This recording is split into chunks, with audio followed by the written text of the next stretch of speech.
नमस्कारः संस्कृतानुरागी प्रिय जिज्ञासु मित्रों। केंद्रीय संस्कृत विश्वविद्यालय Navdehli, central Sanskrit university New Delhi CSU की अनौपचारिक संस्कृत शिक्षण योजना non formal Sanskrit education scheme NFSE में आप सभी का हार्दिक स्वागत है। प्रिय मित्राणी, जैसा कि आप जानते हैं कि शिक्षण दो प्रकार का होता है।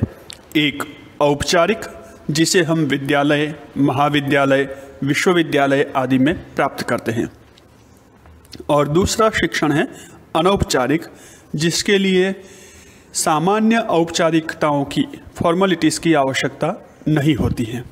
तो केंद्रीय संस्कृत विश्वविद्यालय द्वारा भी दोनों प्रकार के पाठ्यक्रम संचालित किए जाते हैं। औपचारिक शिक्षण में विश्वविद्यालय परिसर में रहकर अथवा उनके दिशा निर्देशों के अनुसार 12वीं मतलब प्राक्शास्त्री और उसके बाद में BA मतलब शास्त्री, आचार्य मतलब MA, B.Ed M.Ed मतलब शिक्षा शास्त्री और शिक्षाचार्य, विद्यावारिधि अर्थात PhD, इस प्रकार के पाठ्यक्रम संचालित किए जाते हैं, जिनमें अध्ययन के लिए कुछ न्यूनतम योग्यताएं, मानदंड अनिवार्य होते हैं, कुछ स्टैंडर्ड्स होते हैं, उनको पालन करना अनिवार्य होता है। किंतु बहुत सारे हम में से ऐसे युवा होते हैं, ऐसे देश के नागरिक होते हैं, ऐसे सज्जन पुरुष महिलाएं होती हैं जिनको संस्कृत सीखने की इच्छा तो है, लेकिन सामान्य फॉर्मेलिटीज़ नहीं कर पाते हैं, अथवा विद्यालयों में जाकर के जब हमने अध्ययन किया था उस समय संस्कृत नहीं पढ़ पाए थे। ऐसे प्रत्येक व्यक्ति के लिए संस्कृत सीखने का एक अवसर सेंट्रल संस्कृत यूनिवर्सिटी CSU अर्थात केंद्रीय संस्कृत विश्वविद्यालय के द्वारा दिया जा रहा है। इस योजना में आप किसी भी क्षेत्र से हो, किसी भी भाषी हो, न्यूनतम योग्यता आपकी कुछ भी हो, केवल संस्कृत सीखने की इच्छा हो तो आप संस्कृत सीख सकते हैं। चाहे आप महिला हैं, पुरुष हैं, युवा हैं, वृद्ध हैं, कोई भी हो। इसकी जो न्यूनतम अपेक्षाएं अथवा आवश्यकताएं होती है यहाँ भी रहती है, लेकिन बहुत कम फॉर्मेलिटीज़ होती है, बहुत कम औपचारिकताओं के साथ में आपको संस्कृत सीखने के लिए एक अवसर यहाँ पर प्रदान किया जाता है। सेंट्रल संस्कृत यूनिवर्सिटी द्वारा दो पाठ्यक्रम संचालित किए जाते हैं। एक संस्कृत भाषा प्रमाण पत्र पाठ्यक्रम, जिसे certificate course in Sanskrit language कहा जा सकता है, और दूसरा डिप्लोमा पाठ्यक्रम, डिप्लोमा इन संस्कृत लैंग्वेज, जिसे संस्कृत भाषा दक्षता पाठ्यक्रम के नाम से जाना जाता है। तो ये दोनों पाठ्यक्रम इस अनौपचारिक संस्कृत शिक्षण योजना के अंतर्गत संचालित किए जा रहे हैं, और इन दोनों पाठ्यक्रमों के लिए प्रवेश प्रक्रिया का प्रारंभ हो चुका है।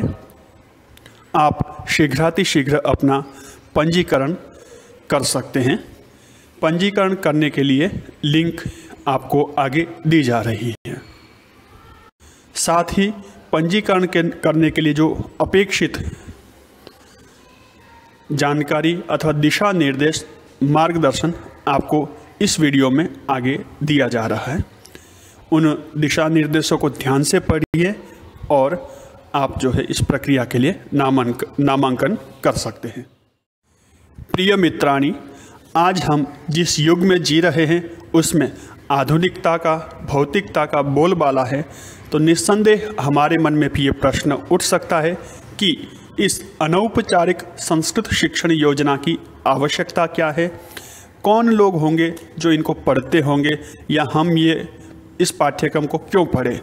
बहुत सारे छात्रों को संस्कृत सीखने की इच्छा है ही, वो सीखने के लिए मन बना चुके हैं, उनके लिए ये प्रक्रिया है ही, पर बहुत सारे साथी इस जिज्ञासा के रूप में भी इस प्रश्न को देखते हैं कि कौन लोग होंगे जो इस पाठ्यक्रम में पढ़ते होंगे, तो उनके लिए पिछले वर्ष के केंद्रों की कुछ चित्र आपके सामने रखे हैं प्रेरणा के लिए। आप देख सकते हैं यहाँ पर विद्यालय महाविद्यालय के युवक युवतियाँ अथवा स्टाफ, उन विद्यार्थियों के पेरेंट्स, माता पिता, अभिभावक, उनके पालक और भी देश के गणमान्य नागरिक, प्रत्येक तरह के व्यक्ति, महिला पुरुष इसमें सहभाग कर सकते हैं और इस पाठ्यक्रम को पढ़ सकते हैं। युवा तो युवा, वृद्ध व्यक्ति भी इस पाठ्यक्रम में बहुत सक्रिय होकर के सहभाग करते हैं और अपने अपने क्षेत्रों में गणमान्य व्यक्ति भी इसमें भाग लेकर के संस्कृत भाषा को सीखने का गौरव प्राप्त करते हैं। और इस पाठ्यक्रम के अंत में एक परीक्षा होती है जिसे उत्तीर्ण करने पर प्रमाण पत्र प्रदान किए जाते हैं। उस प्रमाण पत्र वितरण का एक ये चिन्ह है अथवा एक प्रतीक चित्र आपके सामने प्रस्तुत है जिसे आप देख पा रहे हैं, जिसमें इस संस्कृत वर्ग में प्रतिभागी प्रत्येक आयु वर्ग के छात्र अध्येता आपको दिखाई दे रहे हैं। इस प्रकार का अनौपचारिक संस्कृत शिक्षण केंद्र न केवल किसी एक स्थान पर संचालित है, अपितु देश भर के विभिन्न राज्यों में वहाँ के विविध प्रतिष्ठित एवं उच्च कक्षा के शिक्षण संस्थानों में संचालित है, जहाँ अभ्यास कर रहे युवक युवतियाँ और आसपास के नागरिकों सहित उस महाविद्यालय, उस शिक्षण संस्थान के स्टाफ भी इन कार्यक्रमों में अथवा इस पाठ्यक्रम में सहभागी होते हैं और पूरे उत्साह के साथ संस्कृत भाषा को न केवल पढ़ना लिखना सीखते हैं, अपितु संस्कृत भाषा में व्यवहार करना, बोलना, संभाषण करना भी वो सीखते हैं। और उसी के ये 3 चित्र आपके सामने हैं। 2 चित्र उद्घाटन कार्यक्रम के हैं और तीसरा चित्र उस समापन सत्र के बाद में सबका सामूहिक चित्र है।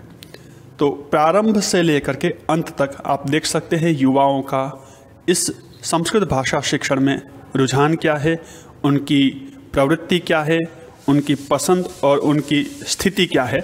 और इन चित्रों को देखकर आप भी इस पाठ्यक्रम में प्रवेश लेने के लिए मन बना सकते हैं, तैयार हो सकते हैं और निस्संदेह आप इस पाठ्यक्रम को पूरे उत्साह के साथ संपन्न कर सकते हैं, पूरा कर सकते हैं, पढ़ सकते हैं।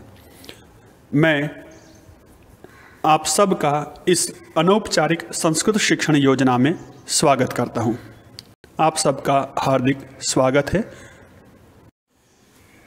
जब किनारे पर खड़े हो ही चुके हैं, तैरने के लिए मन बना ही चुके हैं, संस्कृत भाषा को सीखने का संकल्प ले चुके हैं, तो फिर देर कैसी। तो आपके मन में सबसे पहला प्रश्न होगा कि इसके लिए हमें क्या करना होगा अथवा क्या क्या रिक्वायरमेंट्स या क्या क्या आवश्यकताएं होती है। वैसे शिक्षण की दृष्टि से पूछा जाए तो 10वीं पास विद्यार्थियों के लिए इस पाठ्यक्रम में प्रवेश लेना अति सरल और सहज होता है, पर सामान्य रूप से न्यूनतम अध्ययन 12वीं कक्षा पास ऐसा अपेक्षित है। यदि आप 12वीं पास नहीं हैं तो भी एक बार अपने शिक्षक से संपर्क जरूर कर सकते हैं। दूसरा, प्रत्येक आयु वर्ग का छात्र अध्येता, महिला पुरुष इस पाठ्यक्रम में सहभागी कर सकता है। अर्थात 12वीं के बाद में अथवा 18-19 वर्ष के आगे के जो छात्र हैं वे सभी छात्र इस पाठ्यक्रम के लिए अर्ह है। यदि उन्हें देवनागरी लिपि का ज्ञान है, जानकारी है, देवनागरी लिपि को लिखना, हिंदी, मराठी, कोंकणी अथवा संस्कृत भाषा का भी कुछ लिखने पढ़ने का ज्ञान है, जानकारी है, तो बहुत अच्छी बात है। नहीं है तो वो भी आप प्रयत्न करके यहाँ पर सीख सकते हैं। तो ये तो आपकी न्यूनतम योग्यता की बात थी। आयु की कोई मर्यादा विशेष रूप से नहीं है। न्यूनतम में यदि हम कहें तो 12वीं कक्षा से ऊपर के कोई भी छात्र या 18 वर्ष से ऊपर की आयु के अध्येता प्रायः इसके लिए योग्य है। और 10वीं कक्षा का प्रमाण पत्र या मार्कशीट आपके पास हो, ये एक अपेक्षित है। साथ साथ में इस पाठ्यक्रम में प्रवेश लेने के लिए आपका पासपोर्ट साइज फोटोग्राफ, जिसकी साइज 10 KB डिजिटल फोटो होते हैं, तो उनकी साइज नापी जाती है 10 KB टू 3 MB के बीच में हो। मिनिमम न्यूनतम 10 KB, उससे कम होगा तो स्पष्ट नहीं आएगा, और अधिकतम मैक्सिमम जो है 3 MB 3 मेगाबाइट, इससे ज़्यादा नहीं होना चाहिए। स्कैन किए हुए आपके सिग्नेचर की भी आवश्यकता रहेगी, हस्ताक्षर की भी, उसकी भी साइज यही है 10 KB टू 3 MB। और 10वीं क्लास की मार्कशीट की आवश्यकता रहेगी, प्रमाण पत्र के साथ मार्कशीट होती है, तो उसकी भी साइज 10 KB टू 3 MB के बीच में होगी। और इन तीनों फाइल के लिए फॉर्मेट जो निश्चित किया हुआ है वो है JPG अथवा JPEG। ये फाइल्स के प्रकार है, तो इनमें से दोनों में से किसी भी प्रकार की फाइल एक्सेप्ट होगी। PDF अथवा अन्य फाइल यहाँ पर अपेक्षित नहीं है। जब प्रवेश करेंगे वहाँ पर भी आपको ये सूचनाएं दी जाएगी। साथ ही जब शुल्क प्रक्रिया आप संपन्न करेंगे उस समय भी आपके लिए 2 मुख्य चीज़ें आवश्यक होगी। एक, शुल्क भरने के लिए पर्याप्त शुल्क राशि आपके बैंक अकाउंट में हो, तो 500 रुपये इसका एनरोलमेंट चार्ज है, प्रवेश शुल्क है, और कुछ उसकी प्रक्रिया के लिए 50 रुपये आसपास जो नेट यूज़ का जो भी शुल्क लगता है वो, तो 550 से 600 रुपये कम से कम आपके मिनिमम बैलेंस के अतिरिक्त आपके खाते में हो, जो कि इस शुल्क के लिए प्रयोग लिए जाएंगे। दूसरा, इस प्रक्रिया को संपन्न करने के लिए और आगे के कोई व्यवहार हो उसके लिए बैंक का आपका एक खाता नंबर, जो आपका जिस आवेदक है उसी के नाम से हो, यह अपेक्षित है। नहीं है तो आप खुलवा सकते हैं। और उस खाते से संबद्ध जानकारी, मतलब IFSC कोड, जिससे कि उस खाते का वेरिफिकेशन हो, प्रमाणन किया जा सके, तो ये जानकारी आपसे अपेक्षित है। इतनी चीज़ें हैं तो आप इस प्रवेश प्रक्रिया में आगे बढ़ सकते हैं। संस्कृत भाषा को सीखना, समझना, पढ़ना, बोलना, लिखना बहुत ही आसान है, बहुत ही सरल है। इसकी अनुभूति आप अनौपचारिक संस्कृत शिक्षण केंद्र में आकर कर सकते हैं। केंद्रीय संस्कृत विश्वविद्यालय, जो कि वर्तमान में भारत सरकार के शिक्षा मंत्रालय के अधीन कार्यरत एक केंद्रीय विश्वविद्यालय है, जिसका पूर्व नाम राष्ट्रीय संस्कृत संस्थानम नवदेहली ऐसा था, जो कि भारत सरकार के संसद के अधिनियम के अनुसार वर्तमान में केंद्रीय संस्कृत विश्वविद्यालय के नाम से जाना जाता है। हो सकता है आप में से कुछ छात्रों को, कुछ अध्येताओं को राष्ट्रीय संस्कृत संस्थान का नाम जानकारी में हो और कुछ छात्रों को केंद्रीय संस्कृत विश्वविद्यालय के नाम से जानकारी हो, तो ये आपकी जानकारी के लिए एक सामान्य परिचय है। संस्कृतानुरागी प्रिय जिज्ञासु मित्राणि, सर्वेभ्यः सादरम नमो नमः। आशा करता हूँ आप सभी अपने स्थान पर स्वस्थ, प्रसन्न व सकुशल होंगे। साथ ही देववाणी संस्कृत भाषा सीखने की अभिलाषा मन में लिए हुए आप केंद्रीय संस्कृत विश्वविद्यालय नई दिल्ली की अनौपचारिक संस्कृत शिक्षण योजना के अंतर्गत संस्कृत भाषा प्रमाण पत्र पाठ्यक्रम में प्रवेश हेतु प्रतीक्षारत होंगे। आपको ये प्रतीक्षा होगी कि कब इस पाठ्यक्रम का शुभारंभ होगा, कब इसका प्रवेश प्रारंभ होगा। तो हमें आपको सूचित करते हुए अतीव हर्ष की अनुभूति हो रही है कि अब आपकी प्रतीक्षा की घड़ी समाप्त हो गई है और नया सत्र अर्थात सत्र 2022-23 के लिए प्रमाण पत्र पाठ्यक्रम में प्रवेश प्रक्रिया प्रारंभ कर दी गई है। ऑनलाइन संस्कृत माध्यम से यह प्रक्रिया अथवा इस प्रक्रिया में पंजीकरण, रजिस्ट्रेशन कर सकते हैं, नामांकन कर सकते हैं। ध्यान रहे, पाठ्यक्रम ऑफलाइन है, प्रत्यक्ष माध्यम से होगा। आपको अपने निकटस्थ केंद्र में जाकर के अध्ययन करना होगा। प्रवेश प्रक्रिया ही ऑनलाइन है। नामांकन, एनरोलमेंट ऑनलाइन है, किंतु अध्ययन प्रक्रिया ऑफलाइन है, प्रत्यक्ष माध्यम से ही होगी। तो इस विषय में आप अपने निकटतम महाविद्यालय अथवा केंद्र में जो शिक्षक है उनसे जानकारी प्राप्त कर सकते हैं केंद्र के बारे में, पाठ्यक्रम के बारे में, और जो भी आपके प्रश्न हैं आप उनके बारे में निकटस्थ केंद्र के शिक्षक से संपर्क कर सकते हैं। और प्रवेश प्रक्रिया संपन्न करने से पहले या प्रारंभ करने से पहले एक बार अपने केंद्र शिक्षक से व्यक्तिगत संपर्क जरूर करें और ये प्रक्रिया आवेदन पूरा करने के बाद भी इसकी एक कॉपी स्वयं रखें और अपने शिक्षक को भी जरूर भेजें, जिससे कि इस प्रक्रिया में आपको आने वाली असुविधाओं का निवारण किया जा सके और आगामी वर्ग संबंधी जानकारियों से आपको अवगत कराया जा सके। जैसा कि आपको बताया गया है कि अनौपचारिक संस्कृत शिक्षण योजना NFSE के माध्यम से 2 पाठ्यक्रम संचालित किए जाते हैं, संस्कृत भाषा प्रमाण पत्र पाठ्यक्रम और संस्कृत भाषा दक्षता पाठ्यक्रम। अर्थात पहला जो वर्ष है उसे संस्कृत भाषा प्रमाण पत्र या सर्टिफिकेट कोर्स के नाम से जानते हैं। जब कोई भी छात्र प्रमाण पत्र परीक्षा पास करता है उसी के बाद वो दक्षता या डिप्लोमा पाठ्यक्रम में प्रवेश प्राप्त कर सकता है। तो जो भी नए अध्येता है उनके लिए प्रमाण पत्र या सर्टिफिकेट कोर्स में ही प्रवेश मान्य है, अनिवार्य है। नए छात्र डिप्लोमा के लिए आवेदन की प्रक्रिया न करें, अपना पाठ्यक्रम सर्टिफिकेट कोर्स के रूप में ही चुने, सिलेक्ट करें। विशेष सूचना, अध्येतृगण कृपया ध्यान दें। अभी तक जो आपको दी गई जानकारी है इस पाठ्यक्रम के बारे में, प्रवेश के बारे में भूमिका के रूप में थी। ये जानकारी आपके लिए सामान्य ज्ञान के रूप में अनिवार्य थी, जिस जानकारी को आपने सुना है।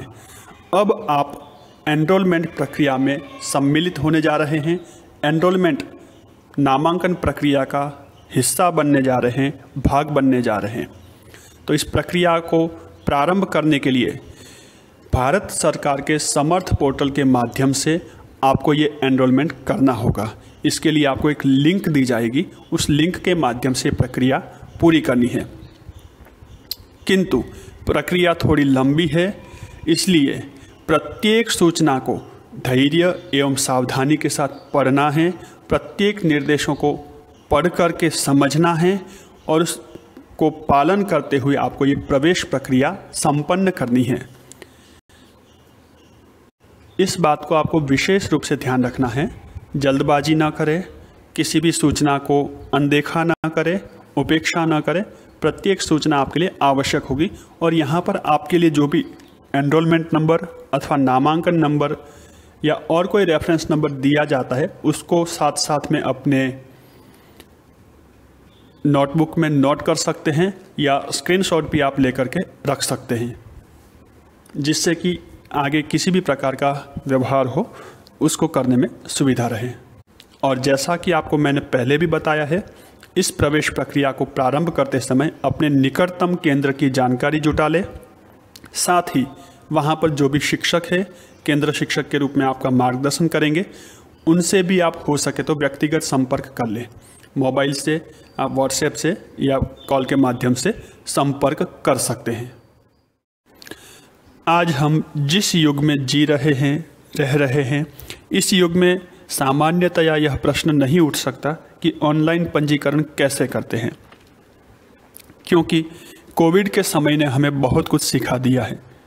जो हम जानते थे उसे परिष्कृत कर दिया है और हमें उसमें अच्छे से निपुण बना दिया है। और जो कुछ नहीं जानते थे, ऐसी भी बहुत सारी तकनीकी टेक्नोलॉजी का उपयोग करना भी हम सीख चुके हैं। ऑनलाइन क्लासेस वगैरह भी हमने सीखे हैं। फिर भी कुछ छात्र ऐसे होंगे जिनके मन में ये प्रश्न हो सकता है, तो आवेदन करने के लिए आप अपने मोबाइल स्मार्टफोन का उपयोग कर सकते हैं, जिसमें आप इंटरनेट का उपयोग कर सकते हैं, व्हाट्सएप वगैरह उपयोग करते हैं, ईमेल वगैरह उपयोग करते हैं। तो इस प्रकार के स्मार्टफोन में आप जो है अपना पंजीकरण कर सकते हैं। दूसरा है लैपटॉप, कंप्यूटर या टैबलेट। इन तीनों का आप उपयोग कर सकते हैं, तीनों में से किसी का भी।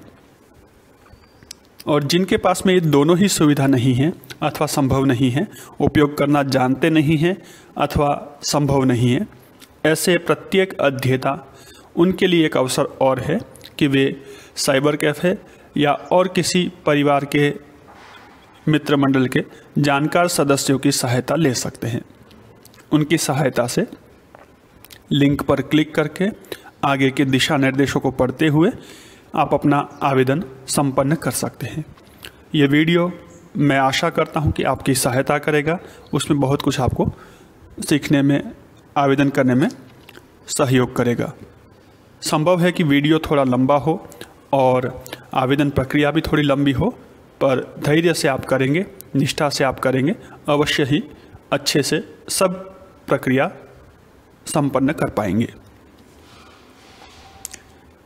पाठ्यक्रम के विषय में मैं आपको बता ही चुका हूँ कि हमारा जो यहाँ प्रवेश पाठ्यक्रम है, बेसिक कोर्स है, प्रारंभिक पाठ्यक्रम है, उसे संस्कृत भाषा प्रमाण पत्रीय पाठ्यक्रम सर्टिफिकेट इन संस्कृत लैंग्वेज अथवा सर्टिफिकेट कोर्स के नाम से जानते हैं। तो जो नए अध्येता है, पहली बार इस पाठ्यक्रम से जुड़ रहे हैं, उन्हें इसी सर्टिफिकेट कोर्स प्रमाण पत्र पाठ्यक्रम को ही सिलेक्ट करना है, डिप्लोमा को नहीं या और किसी को नहीं। जिन छात्रों ने प्रमाण पत्र परीक्षा लिखी है और उत्तीर्ण की है उन सभी अध्येताओं के लिए दक्षता पाठ्यक्रम के द्वार खुले हैं। वे सभी छात्र डिप्लोमा पाठ्यक्रम में प्रवेश ले सकते हैं। एडवांस कोर्स, डिप्लोमा पाठ्यक्रम अथवा दक्षता पाठ्यक्रम के रूप में आप इसका पाठ्यक्रम को जान सकते हैं। प्रवेश प्रक्रिया अथवा पंजीकरण प्रक्रिया, नामांकन प्रक्रिया प्रारंभ करने से पहले किन किन चरणों का क्या क्या स्टेप्स आपके रहेंगे, तो एक संक्षेप से यहाँ पर आपको जानकारी उपलब्ध करवाई जा रही। पंजीकरण प्रक्रिया निम्नलिखित चरणों में पूरी होगी।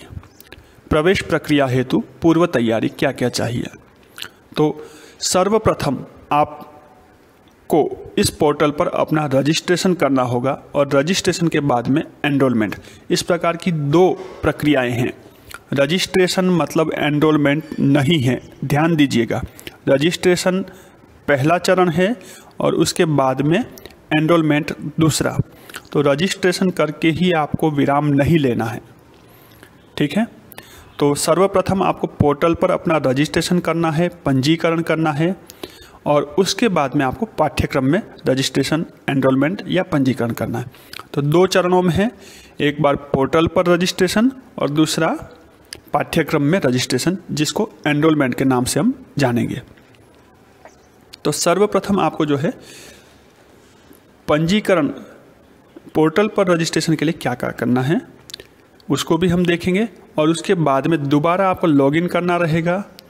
OTP के द्वारा उसका वेरिफिकेशन करना होगा और उस लॉगिन करके उसके बाद में एनरोलमेंट के लिए आपको प्रोफाइल डिटेल्स, अदर डिटेल्स और अपलोड्स, ये तीन चीज़ों की आवश्यकता रहेगी। उनको वेरीफाई करना रहेगा। वहाँ पर अपलोड्स में आपको फ़ोटो, सिग्नेचर और मार्कशीट लगेगी, ठीक है। और पेमेंट 500 रुपीज़ का शुल्क है, पंजीकरण शुल्क अथवा एनरोलमेंट फ़ी वो, और उसके बाद उसकी प्रक्रिया का जो शुल्क होगा वो अतिरिक्त होगा। जो शुल्क ट्रांसफ़र करने की जो प्रक्रिया है उसका शुल्क इसमें सम्मिलित नहीं होता है, वो प्रत्येक बैंक के आधार पर अलग अलग हो सकता है। उसकी जानकारी आपको वहीं पर मिलेगी और निर्देशानुसार यह सब जानकारी सबमिट करके शुल्क आपको जमा करना होगा। अंत में शुल्क की प्रक्रिया सबसे अंतिम प्रक्रिया होती है। अब यहाँ से आपकी एनरोलमेंट प्रक्रिया अथवा एनरोलमेंट के लिए रजिस्ट्रेशन प्रक्रिया का प्रारंभ होना प्रारंभ होने जा रहा है। स्टेप पहला चरण क्या है, आपको किसी शिक्षक के माध्यम से अथवा केंद्र के अधिकृत अधिकारी अथवा महाविद्यालय में जो भी आप जहाँ से जुड़े हुए हैं वहाँ से आपको ये लिंक प्राप्त हुई होगी। ये लिंक केंद्र के माध्यम से दी जा रही है, ओपन सभी को नहीं दी जा रही है, क्योंकि ये पाठ्यक्रम ऑफलाइन मोड में है, प्रत्यक्ष मोड में है, तो उन्हीं छात्रों को उपलब्ध करवाई जा रही है जो छात्र यहाँ पर प्रत्यक्ष वर्ग में भाग ले सकते हैं। तो इसलिए आपको ये लिंक कहीं से भी मिली है तो एक बार आप जहाँ से ये लिंक आपको प्राप्त हुई है उस शिक्षक से, उस अधिकृत अधिकारी से आप संपर्क कीजिए और इसके बारे में विस्तृत जानकारी प्राप्त कर सकते हैं। तो ये लिंक जो आपको प्राप्त हुई है, इस लिंक पर आपको क्लिक करना है और क्लिक करने के बाद जो है आगे का स्टेप आपका प्रारंभ होगा। जैसे ही आप इस लिंक पर क्लिक करते हैं वैसे ही केंद्रीय संस्कृत विश्वविद्यालय अथवा सेंट्रल संस्कृत यूनिवर्सिटी के अनौपचारिक संस्कृत शिक्षण केंद्र में रजिस्ट्रेशन हेतु इस प्रकार का एक इंटरफेस आपको देखने को मिलेगा। ये सेंट्रल संस्कृत यूनिवर्सिटी की वेबसाइट पर आप पहुंचेंगे, वहां पर जो है एनरोलमेंट का ये इंटरफेस या प्रारंभिक मुख्य पृष्ठ आपको देखने को मिलेगा, जहां पर welcome to central Sanskrit university और नीचे लिखा हुआ है न्यू रजिस्ट्रेशन। ब्लू बॉक्स में, डायलॉग बॉक्स में आप देख सकते हैं न्यू रजिस्ट्रेशन, यहाँ पर आपको क्लिक करना है। यहाँ पर क्लिक करते ही आपको अपना नाम, जो नाम आपके सर्टिफिकेट्स में चलता आ रहा है, वैलिड है, मान्य है, उसी नाम का, उसी सरनेम का पूरे स्पेलिंग, अक्षर वगैरह सही जानकारी से आप इसको सबमिट करेंगे। दूसरा, आपको ईमेल आईडी का प्रयोग करना है। एक ही ईमेल आईडी आपसे पूछी जाएगी, लेकिन डबल वेरिफिकेशन, दोबारा आपको वेरीफाई करने के लिए ईमेल आईडी का उपयोग करना है, जिससे कि एक भी अक्षर की गलती ना हो और भविष्य में आपको असुविधा ना हो। इसी प्रकार पासवर्ड का उपयोग भी 2 बार किया जाएगा, एक बार पासवर्ड और उसको फिर वेरीफाई करने के लिए री एंटर। ठीक ऐसे ही मोबाइल नंबर की भी भूमिका महत्वपूर्ण है, इसलिए मोबाइल नंबर भी 2 बार आपको एंटर करना है डबल वेरिफिकेशन के लिए।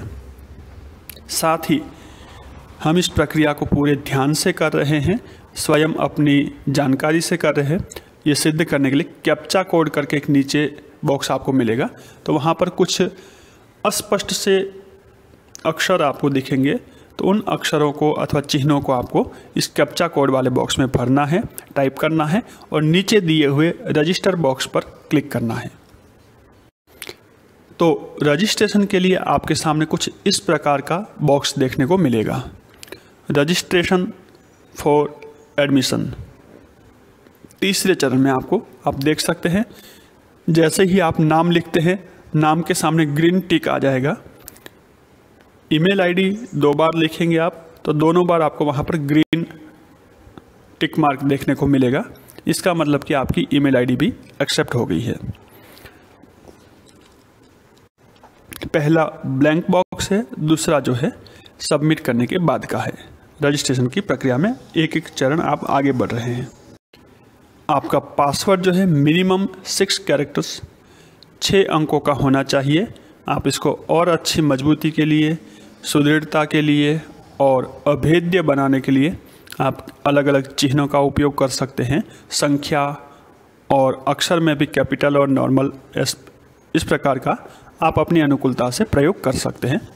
न्यूनतम 6 अंकों का पासवर्ड और उसको री एंटर करना है, वेरीफाई करना है। बाद में मोबाइल नंबर है, 10 अंकों का आपका मोबाइल नंबर लिखना है। इसमें कंट्री कोड नहीं डालना है, क्योंकि ये पाठ्यक्रम भारत के लिए ही है, तो भारत के ही नागरिक अपना नंबर यहाँ डालेंगे, इसलिए कंट्री कोड की आवश्यकता नहीं है। और नीचे आप देख पा रहे होंगे ब्लू अक्षर में NAN इस प्रकार का कुछ कैप्चा कोड लिखा हुआ है, तो उसको आपको वेरीफाई करने के लिए नीचे बॉक्स में लिखना है। और ये करके आप रजिस्टर का जो बॉक्स दिख रहा है यहाँ पर क्लिक करके नामांकन के लिए रजिस्टर होना अथवा रजिस्ट्रेशन की प्रक्रिया को संपन्न करना है। तो उस पूरे बॉक्स को एक बार चेक कर लीजिए, आपका नाम ठीक से हो, ईमेल आईडी 2 बार एंटर री एंटर और पासवर्ड भी दोनों बार आपका ठीक से हो, मोबाइल नंबर दोनों बार आपका ठीक से हो और कैप्चा कोड आपका ठीक से हो। ये सब कुछ हो गया है। उसके बाद आपने रजिस्ट्रेशन पे क्लिक कर दिया है। रजिस्टर करते ही आपका रजिस्ट्रेशन वेरीफाई करने के लिए आपको एक OTP भेजा जाएगा। आपके मोबाइल नंबर जो आपने दिया हुआ है उसके ऊपर टेक्स्ट मैसेज SMS के रूप में ये OTP आपको आएगा। 6 अंकों का OTP रहेगा। हो सकता है संख्या 1-2 कम ज़्यादा भी हो, सामान्य रूप से 6 अंकों का रहता है। तो इस OTP को आपको यहाँ दिए गए बॉक्स में लिखना है और फिर से एक आपको कैप्चा कोड यहाँ पर डालना है। आप चाहे तो अपना पासवर्ड जो है रीसेट भी कर सकते हैं,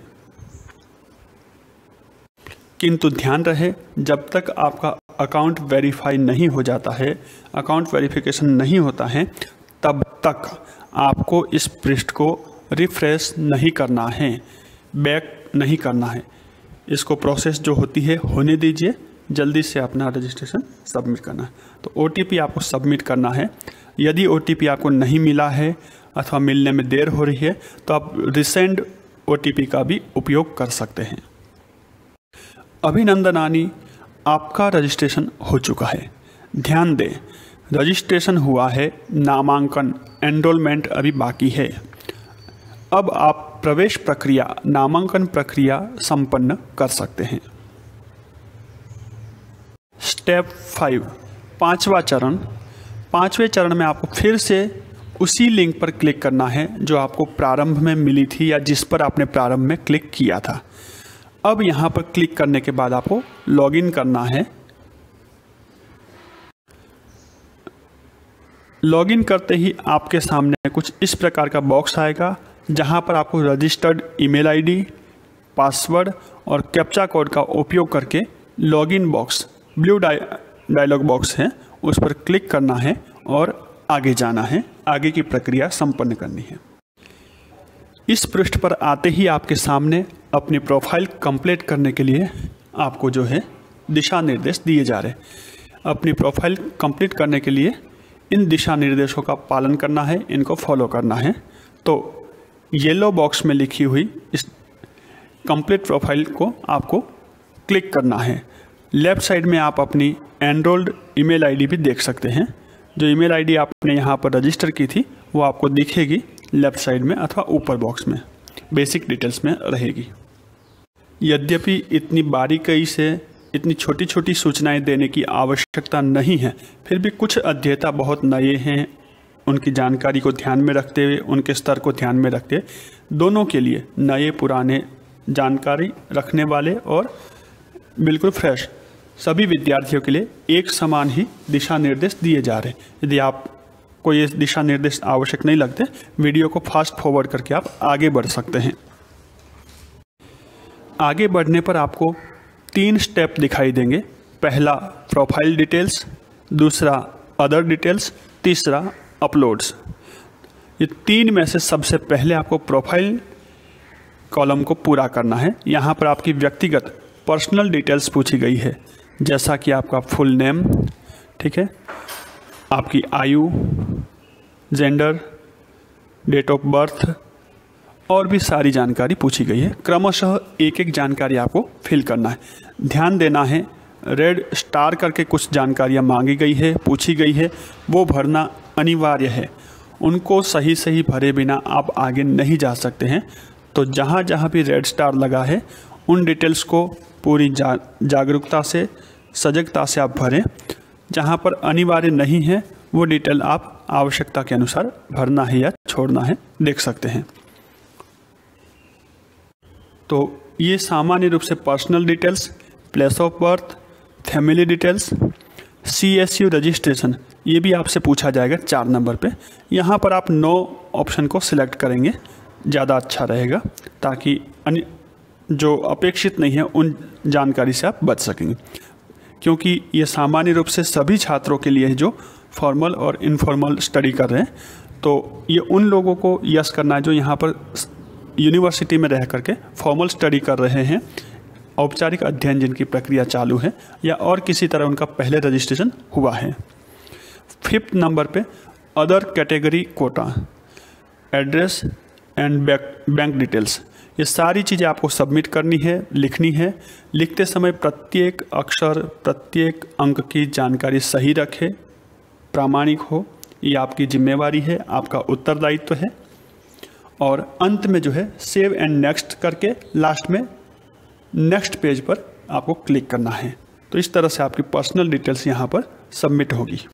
सावधानी रखें, जैसा कि आपको पहले बताया है कि यदि आप इस प्रवेश प्रक्रिया में नए हैं, पहली बार आए हैं, प्रमाण पत्र अथवा दक्षता छात्र दोनों के लिए है। सामान्य रूप से दक्षता छात्रों के लिए कुछ दिशा निर्देश अलग रहेंगे डिप्लोमा छात्रों के लिए, लेकिन ये प्रमाण पत्र के लिए है। तो आपको जो है 4 नंबर का जो ऑप्शन है CSU रजिस्ट्रेशन, यहाँ पर आपको नो ही सिलेक्ट करना है। जैसा कि आपके सामने स्क्रीनशॉट आप देख पा रहे होंगे स्क्रीन के ऊपर, have you studied in any college under CSU, आपको नो करना है। Registration number and other details no no no, ठीक है, ओके। प्रिय मित्रों, प्रोफाइल डिटेल्स के बाद में अगला स्टेप है अदर डिटेल्स का। यहाँ पर क्लिक करके आपको अदर डिटेल्स में जो पूछी गई जानकारी है, अपने से संबद्ध अपने विषय में जो भी जानकारी इस कॉलम के अनुकूल है, वो आपको सही जानकारी भरनी है। स्पेलिंग मिस्टेक ना हो और संख्या या डेटा में कोई गलती ना हो, ये ध्यान रखेंगे। पूरी डिटेल्स सबमिट करनी है आपको, सेव एंड नेक्स्ट करके आगे बढ़ना है। यदि गलती से या किसी कारण से पीछे प्रोफाइल में या और कहीं पर कोई गलती रह गई है, तो आप उस दिए हुए बॉक्स पर प्रोफाइल अपडेट इनमें क्लिक करके आप उसको संशोधित कर सकते हैं। लेकिन यदि जानकारी ठीक से भरी है तो आपको नेक्स्ट करके आगे बढ़ना है। ये स्टेप 8वां यहाँ पर आपका संपन्न होगा। जानकारी क्या क्या है उसके लिए आप जो है अपनी लिंक के आधार पे आगे बढ़िए। यहाँ विस्तार के कारण से सब कुछ नहीं बता रहा हूँ, संकेत मात्र पर्याप्त है। अभी अदर डिटेल्स में हमने अपनी आवश्यक जानकारी सबमिट की। अब इस प्रवेश प्रक्रिया का अगला और महत्वपूर्ण स्टेप है अपलोड। अपलोड मतलब हमारे प्रवेश प्रक्रिया से संबद्ध जो डॉक्यूमेंट्स है उनको सबमिट करना है।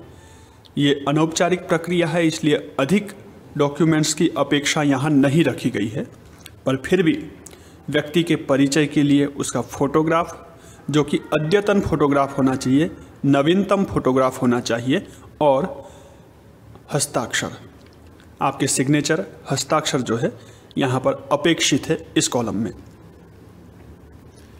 फोटोग्राफ की कुछ साइज होती है, ये डिजिटल कॉपी आपको अपलोड करनी है, जिसकी फाइल फॉर्मेट JPG अथवा JPEG। आप कोई भी फ़ोटो आपके मोबाइल में होगा जो कैमरे से आप क्लिक करते हैं, उस पर क्लिक करके देखिए तो उस फोटो का फॉर्मेट वहाँ दिखाता है। उनमें JPG या JPEG फॉर्मेट होगा वो मान्य होगा। PNG, PDF अथवा और जो दूसरे फॉर्मेट होंगे वो यहाँ पर एक्सेप्ट नहीं होंगे। तो इसकी आपको जानकारी लेनी है, ध्यान रखना है। दूसरा, इन डॉक्यूमेंट्स की साइज भी होती है, वो न्यूनतम मिनिमम 10 KB से अधिकतम 3 MB तक की ये साइज आप अपलोड कर सकते हैं।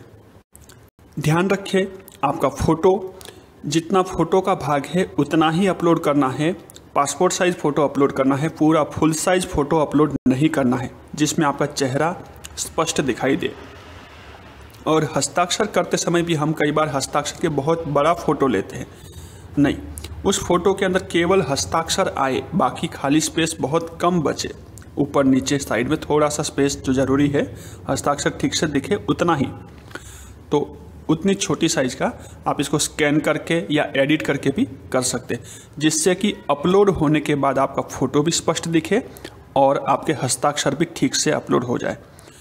तो ये आपको करना है। यदि गलती हुई है तो आप उसको जो है डिलीट करके वापस ठीक से भर सकते हैं, सबमिट कर सकते हैं। तो ये आपको ध्यान रखना है, ये आपका आवेदक का ही कर्तव्य है, दायित्व है, जिम्मेवारी है। मिनिमम 10 KB, अधिकतम 3 MB और JPG अथवा JPEG फॉर्मेट, इनको सबमिट करके सेव एंड नेक्स्ट करके या सबमिट प्रोफाइल करके आप आगे चलेंगे। तो ये प्रक्रिया आपको यहाँ कंप्लीट करनी है। ये आपकी प्रवेश प्रक्रिया का 9वां स्टेप है। अब चलते हैं आगे। फोटो जब आपने अपलोड किया है तो यहाँ पर आप देख पाएंगे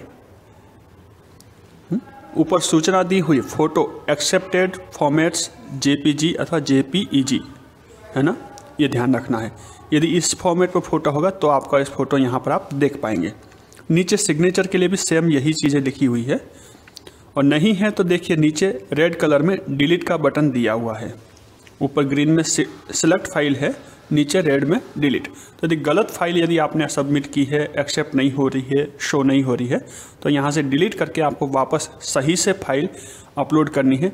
जब यहाँ पर आप उस फाइल को देख पा रहे हैं तभी उसे आप यहाँ अपलोड कीजिए। तो ये अपलोड करने के बाद यहाँ पर आप उसे देख पाएंगे, और नहीं है तो प्रीवियस पॉइंट पे जाइए, और यदि हो गया है ठीक से तो आप सबमिट प्रोफाइल करके इस प्रोफाइल को सबमिट करना है और आगे बढ़ना है। प्रोफाइल सबमिट करते समय नीचे आपसे इम्पोर्टेंट करके पूछा जाएगा। यहाँ पर देखिए नीचे आपको एक बार ये सब सबमिट करेंगे उसमें चेंजेस नहीं हो पाएंगे, तो ये पूरी सूचना को ध्यान से पढ़िए। और यहाँ पर एक टिक मार्क पूछा गया, रेड कलर के राउंड में आप देख पाएंगे टिक मार्क।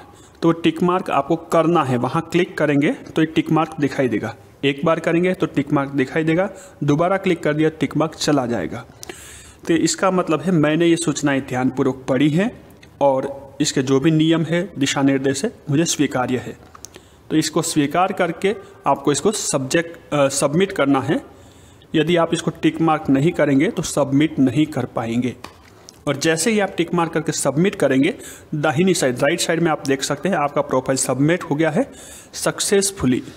सफलतापूर्वक आपने जो है अपने प्रोफाइल को यहाँ पर अपलोड किया है, सबमिट किया है और स्वीकृत हो गया। उस पूरी डिटेल्स को आप नीचे देख पाएंगे, बेसिक डिटेल्स है, प्रोफाइल डिटेल्स है, और सभी डिटेल्स आपको यहाँ देखने को मिलेगी। तो एक बार फिर से जांच लीजिए जैसा आपने चाहा था वैसा ही भरा गया है या कुछ करेक्शन अपेक्षित है। प्रवेश प्रक्रिया का एक और महत्वपूर्ण स्टेप आपके सामने आता है। आप जिस प्रोग्राम के लिए, जिस पाठ्यक्रम के लिए यहाँ आए हैं उस पाठ्यक्रम को सिलेक्ट करना। तो प्रोग्राम सिलेक्शन, ये आपके सामने एक नया चैप्टर खुल के आ रहा है, एक नया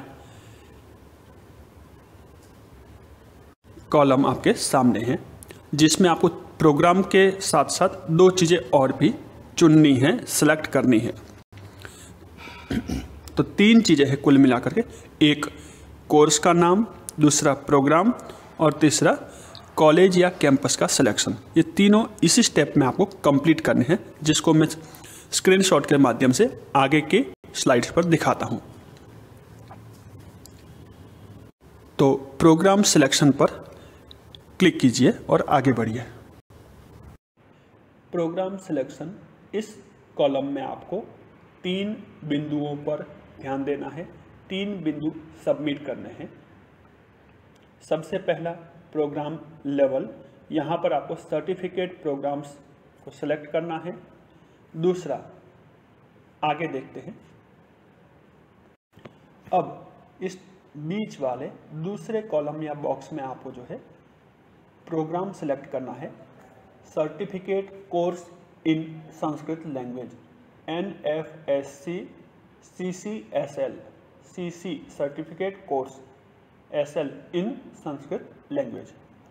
तो ये आपको सेलेक्ट करना है, प्रमाण पत्र पाठ्यक्रम, और आगे बढ़ना।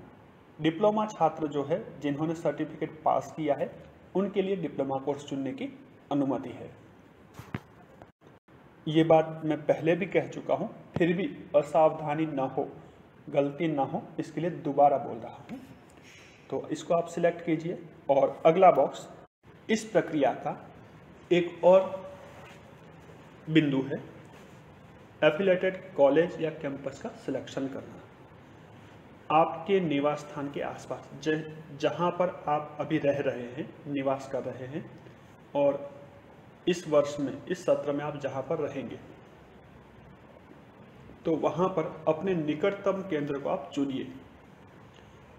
यहाँ पर मैंने गोवा स्टेट, गोवा राज्य के हिसाब से एक केंद्र का नाम सिलेक्ट किया है, PES कॉलेज। तो जो PES कॉलेज के छात्र हैं, गोवा में भी 4-5 केंद्र है, तो जो PES कॉलेज के स्टूडेंट हैं अथवा फोंडा सिटी शहर के आसपास के छात्र हैं, वे इस सेंटर को चुन सकते हैं। मार्सेल, खांडोला, ओल्ड गोवा आदि आसपास के क्षेत्र के जो स्टूडेंट हैं, छात्र हैं, अध्येता हैं, उनके लिए गवर्नमेंट कॉलेज खांडोला है। और उसके आसपास के भी जो और स्टूडेंट हैं दूर के हैं, लेकिन बिट्स पिलानी कैंपस में जो निवास करते हैं, वहाँ की फैकल्टी अथवा स्टूडेंट हैं, रिसर्च स्कॉलर्स हैं, तो उन सब के लिए बिट्स पिलानी सेंटर चुनने की अनुमति है।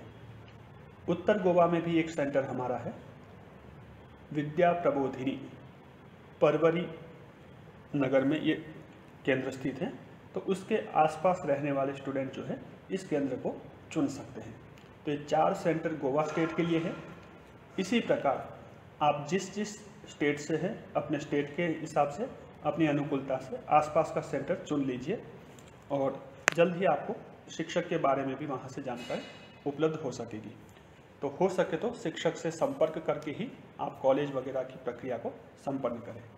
तो यहाँ पर यदि आपने सभी प्रक्रिया ठीक से सबमिट की है तो इसको नेक्स्ट कर दीजिए और आगे बढ़ जाइए। कुछ सुधार करना है, करेक्शन है तो होम पेज पर जा सकते हैं, पर कोशिश कीजिए कि एक ही बार में सही जानकारी भर के आगे जाना है, सबमिट करना है। कॉलेज सिलेक्शन का ये पॉइंट था। यहाँ पर आप देख पा रहे होंगे कि जैसे ही आपने कॉलेज का नाम ऊपर से सर्च किया तो यदि आप ड्रॉप डाउन बॉक्स में देखेंगे तो इस तरह आपको पूरे कॉलेज की सेंटर की लिस्ट दिखाई देगी। उसमें से मुझे अपने अनुकूल सेंटर जो है, अपने नज़दीक का सेंटर चुनना है, तो मैंने ये सिलेक्ट किया है। तो आप भी अपने नज़दीक निकटतम सेंटर को चुनेंगे। एनरोलमेंट प्रक्रिया में हम किस लेवल पे है उसे हम यहाँ से देख सकते हैं। तो वैसे स्टेप नंबर 12 है ये, लेकिन सामने डिटेल बॉक्स को देखेंगे तो यहाँ पर 1 2 3 4 5 6 7 ये 7 स्टेप्स यहाँ पर दिखाए गए हैं। उनमें से अपलोड तक 5वां स्टेप हमने कंप्लीट किया है ना। हाँ, तो अपलोड तक 5 स्टेप कंप्लीट किए हैं, लेकिन अपलोड में फ़ोटो और सिग्नेचर ही कब सबमिट किए थे। आगे की प्रक्रिया भी अभी जारी रखनी है। तो अभी आपको यहाँ पर आपकी मार्कशीट, अंक तालिका, 10th क्लास की, 10वीं क्लास की मार्कशीट या अंक तालिका यहाँ पर आपको अपलोड करनी है। ध्यान दीजिएगा, मार्कशीट भी JPEG अथवा JPG फाइल फॉर्मेट में हो और साइज 10 KB टू 3 MB के बीच में। ये आपको ध्यान रखना, जैसे फ़ोटो और सिग्नेचर के समय में था वही यहाँ पर फॉलो करना है। तो अपलोड्स में आपको ये 3 चीज़ें एक्सेप्ट होने के बाद आगे बढ़ना है। ध्यान से भरना है, कोई गलती ना हो, अशुद्धि ना हो। यदि हुआ है तो करेक्शन के लिए प्रीवियस पॉइंट का या मेनू का उपयोग कर सकते हैं, और अपलोड ठीक से हुआ है कि नहीं चेक करने के लिए आप ग्रीन कलर में आप देख पाएंगे प्रीव्यू। तो इस प्रीव्यू बॉक्स को सिलेक्ट करना है। हाँ, फ़ोटो जब अपलोड करेंगे मार्कशीट का फ़ोटो तो उसके लिए सिलेक्ट फाइल, इसको क्लिक करके फाइल अपलोड करनी है। और उस फाइल को ठीक से अपलोड हुई है या नहीं देखने के लिए प्रीव्यू पॉइंट पर जाइए। प्रीव्यू पे आप अच्छे से संतुष्ट हो तो फिर उसको अपलोड करना है।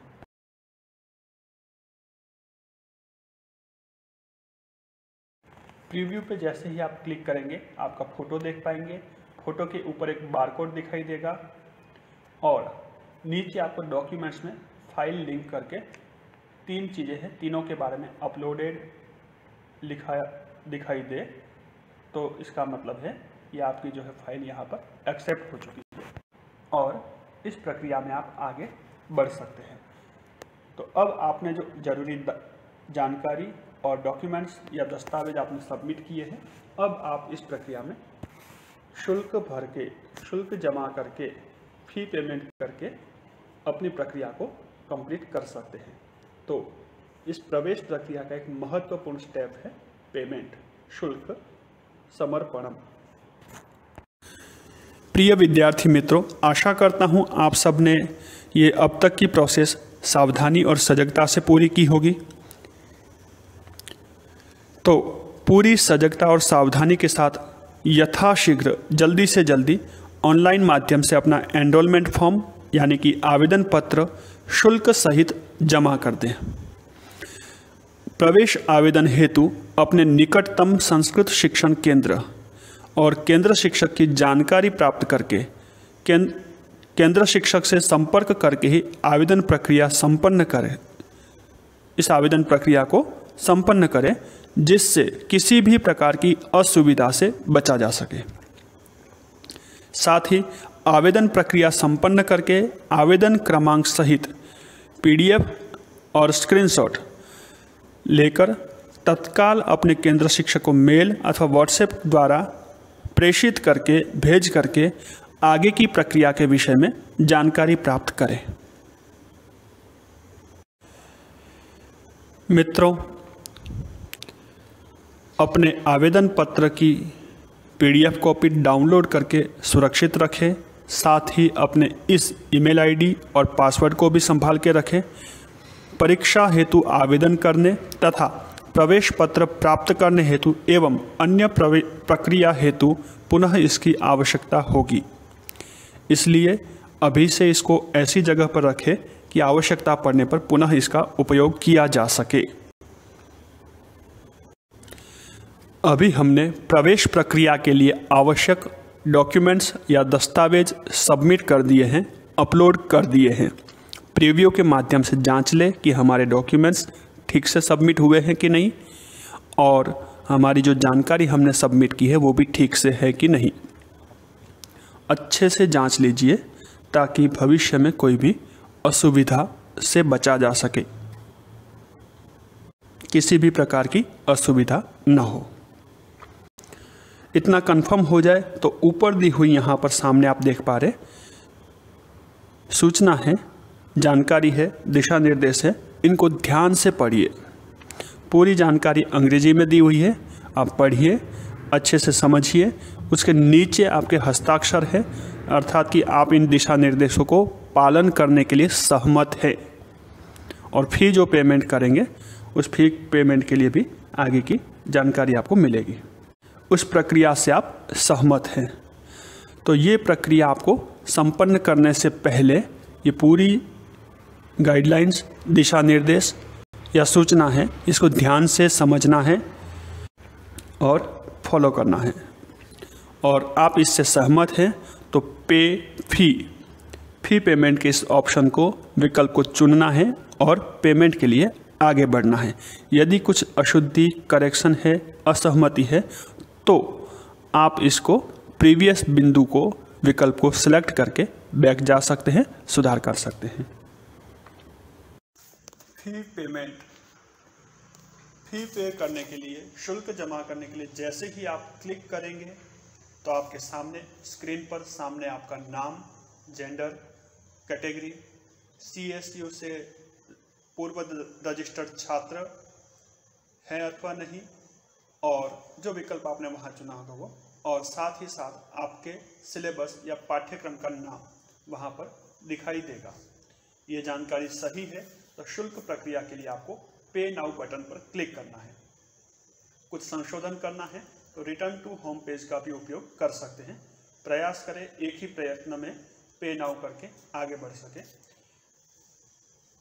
शुल्क जमा करने के लिए, फी पेमेंट के लिए आपके सामने 3 विकल्प यहाँ पर दिए गए हैं। ऑनलाइन बैंकिंग का उपयोग करना है, क्रेडिट कार्ड अथवा डेबिट कार्ड का उपयोग करके आप अपना शुल्क जमा कर सकते हैं। यदि आप नेट बैंकिंग का उपयोग करते हैं और क्रेडिट कार्ड, डेबिट कार्ड का उपयोग नहीं करना चाहते हैं तो नेट बैंकिंग का भी विकल्प आपके लिए खुला है, इसका भी आप उपयोग कर सकते हैं। और वॉलेट्स में भी 3 वॉलेट्स यहाँ पर अवेलेबल है, यस बैंक वॉलेट, मोबिक्विक और जियो मनी।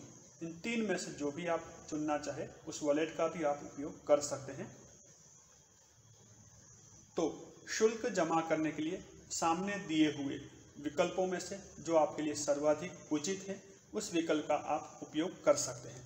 शुल्क 500 रुपये है, लेकिन इनमें से जिस विकल्प का उपयोग करते हैं उस विकल्प का चार्ज क्या है उसकी भी जानकारी आप लेकर के प्रक्रिया आगे बढ़ा सकते हैं। यदि आपके पास तीनों विकल्प अवेलेबल है तो उसमें न्यूनतम शुल्क पर अथवा न्यूनतम समस्या से, कष्ट से आसानी से आप पेमेंट कर सके उस प्रक्रिया को आप चुन सकते हैं। ये आपकी स्वतंत्रता का विषय है। पर फी पेमेंट हो जाए, उस पेमेंट का आपको स्क्रीनशॉट अथवा यूपीआई नंबर अथवा जो भी ट्रांजैक्शन आईडी आपको मिलता है उसको आपको सुरक्षित रखना है। ये दायित्व आपका है। बैंक की ओर से आपको मैसेज आएगा, एसएमएस आएगा, ट्रांजैक्शन आईडी के बारे में भी जानकारी दी जाएगी, लेकिन उसके साथ ही प्रक्रिया संपन्न करते समय आपको अपने रेफरेंस के लिए इसको सुरक्षित रखना अपना दायित्व है। ये समझ करके सेव करिएगा। शुल्क जमा करने की प्रक्रिया के साथ ही प्रवेश प्रक्रिया आपकी यहाँ पर संपन्न होती है। तो इस प्रक्रिया को संपन्न किया है, इसके प्रमाण के रूप में, प्रूफ के रूप में आपको सामने दिए गए विकल्प में से अपने आवेदन पत्र को सेव करना अथवा प्रिंट करना, इस विकल्प को चुनना है और प्रिंट पर क्लिक करके सेव एज पीडीएफ अथवा प्रिंट विकल्प में जो भी उचित विकल्प आपके सामने शो करेगा, दिखाई देगा, उस विकल्प के माध्यम से आपको अपने आवेदन पत्र को, एनरोलमेंट फॉर्म को ओपन करना है, देखना है। सेव का ऑप्शन है तो सेव सुरक्षित ऑप्शन आप चुन सकते हैं। यदि ये विकल्प नहीं दिखाई देता है तो पीडीएफ जब खोलेंगे तो ऊपर 3 डॉट्स में आपको सेंड का ऑप्शन दिखाई देगा। इस पीडीएफ को आप किसी को शेयर कर सकते हैं, भेज सकते हैं। तो उसे आप अपनी ईमेल आईडी पर या अपने परिवार के किसी सदस्य की ईमेल आईडी पर आप सेंड कर सकते हैं अथवा व्हाट्सएप पर आप सेंड कर सकते हैं। तो इससे ये एक कॉपी आपके पास सुरक्षित रहेगी। इस पीडीएफ में आप अपना फ़ोटो, ऊपर QR कोड दिया हुआ है फ़ोटो के साइड में, साथ ही नीचे पूरी जानकारी दी हुई आपके शुल्क के बारे में, आपके नामांकन के बारे में, जो डिटेल्स पूछी गई थी वो सब यहाँ पर आपको देखने को मिलेगी। तो उन सभी डिटेल्स को जांच लीजिए। आपसे संबद्ध सब जानकारियाँ ठीक हो, ये जांचना और परखना आपका कर्तव्य है और उत्तरदायित्व भी है। तो उसको जांच लीजिए। फ़ोटो, सिग्नेचर और मार्कशीट तीनों अच्छे से अपलोड हुआ है तो यहाँ अपलोडेड दिखाएगा। नीचे आपके हस्ताक्षर हैं, सूचना जो दी हुई आप पढ़ेंगे, निर्देश, ये सब जानकारी आपको पढ़ना है।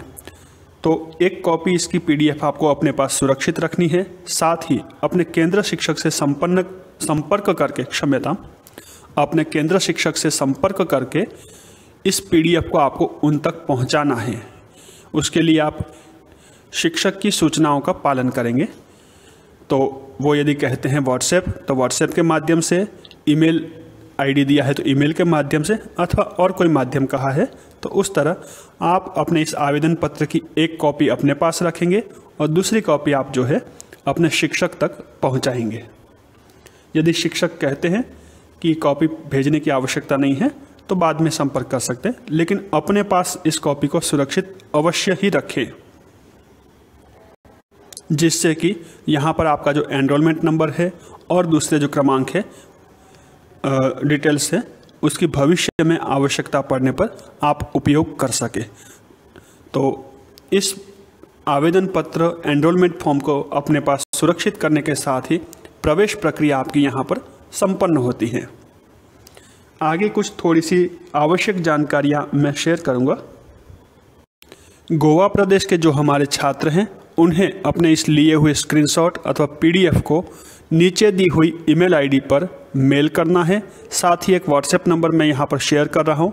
इस व्हाट्सएप नंबर पर आपको मैसेज करना है कि मैंने मेल कर दिया है। अपना मोबाइल नंबर, नाम सहित आपको इस व्हाट्सएप नंबर पर व्हाट्सएप मैसेज करना है। मोबाइल नंबर है 7448001213। आपकी प्रवेश प्रक्रिया संपन्न हो चुकी है और अब चाहे तो आप वीडियो को स्टॉप कर सकते हैं, देखना छोड़ सकते हैं। और यदि आप चाहते हैं अनौपचारिक शिक्षण केंद्र के बारे में, पाठ्यक्रम के बारे में जानकारी लेना, तो आगे भी वीडियो देख करके इस प्रक्रिया को आप समझ सकते हैं।